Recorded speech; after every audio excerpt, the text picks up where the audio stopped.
We're going to go over the concept of immunity and systemic lupus erythematosus, sometimes just called SLE or just lupus. So just as a reminder, the concept of immunity is the body's natural or induced response to infection and its associated conditions. So this is an autoimmune disorder, so this particular disease is the body attacking itself. As a reminder, antibodies attack antigens. The problem with lupus is that autoantibodies begin to attack normal body tissue, recognizing normal body tissue as an antigen.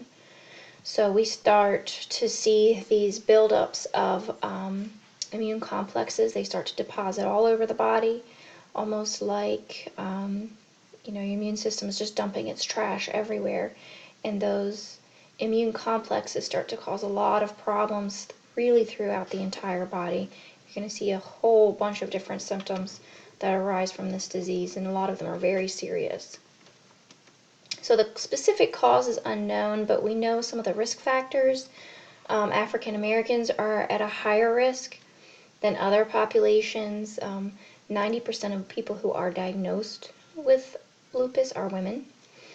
The average age of diagnosis is between the age of 20 to 40, and there is a genetic factor, so a mother can pass it along to an infant, but also if you have a parent with lupus, then your risk is higher.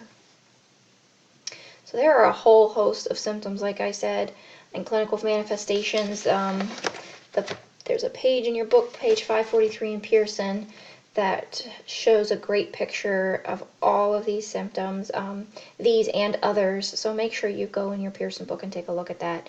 But some of the things that you may see are fatigue, which you commonly see with autoimmune disorders. You may see fever, a lot of joint pain.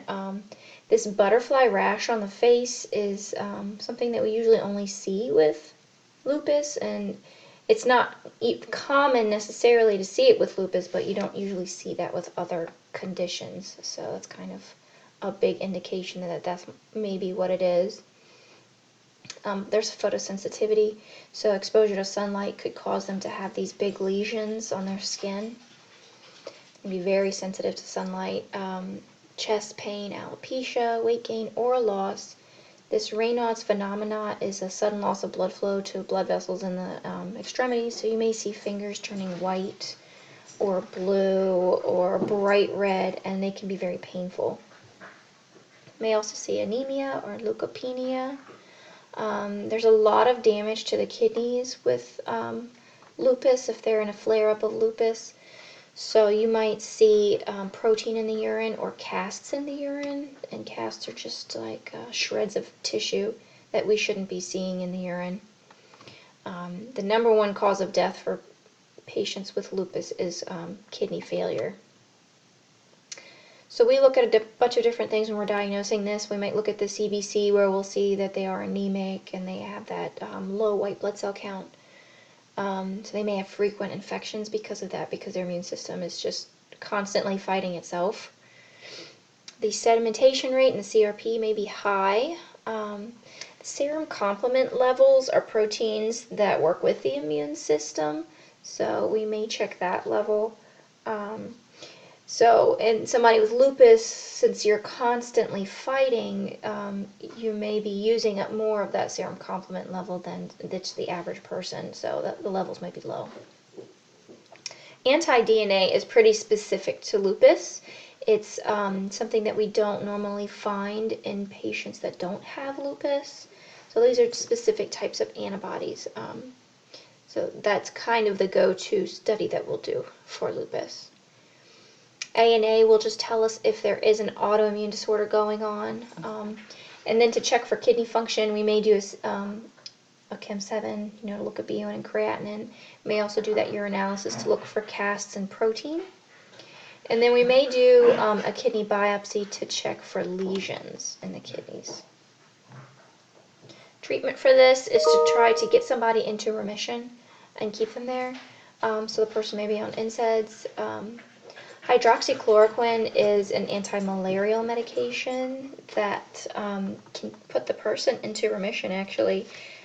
So it does have some risk factors to it. It can cause retinal toxicity, so we want to make sure if they're on this that they are getting their yearly eye checkups and that they need to report to you if they're having any trouble with their vision or any swelling around the eyes, because the damage can be permanent. We may give corticosteroids. Immunosuppressants can also be given. Now this is going to be tough because they're already immunocompromised, and now we're giving them immunosuppressants on top of it, so their risk for infection is going to be very high. So think about all of those neutropenic precautions that you implemented for somebody with cancer. This is going to apply here too, same exact measures. So since they're going to be so sensitive to sun exposure, we want to make sure that they're very careful when they're in the sun. They definitely be using sunscreen because we don't want them to have a flare-up from sun exposure. Want to have a lot of teaching on healthy diet because they're going to have that possibly weight loss or weight gain, either way. And if they're not going to be out in the sun very much, we make sure they're getting enough vitamin D and calcium, so they may need supplements for that. So a lot of complications with lupus. It's a very dangerous disease with a pretty high mortality rate. So the number one cause of death is that kidney failure, which can come from this lupus nephritis. The organic brain syndrome is just a blanket term for all of the things that can happen neurologically, like psychosis can happen. They could have a stroke. They could have seizures associated with this disease. Depression is pretty common. Again, make sure that you're looking in your book at that lovely picture that goes over all the many complications and clinical manifestations that you may see. And then they may also have some interstitial lung disease, pericarditis, thrombosis, and pregnancy is going to be a huge risk factor for these patients. They almost really need to talk to their physician about whether or not they should become pregnant, because there's so many complications that can come during pregnancy to not just them but also to the fetus. So they have to make sure that they're really in remission before they become pregnant, and then the pregnancy could still exacerbate some of the symptoms. There could be fetal loss, there could be transmission of the lupus to the infant, and that's called neonatal lupus. So lots of education. This is really a disease that affects every organ system. So, make sure you're doing your reading and coming to class ready to talk about it and to answer questions and ask any questions that you may have. So I'll see you then.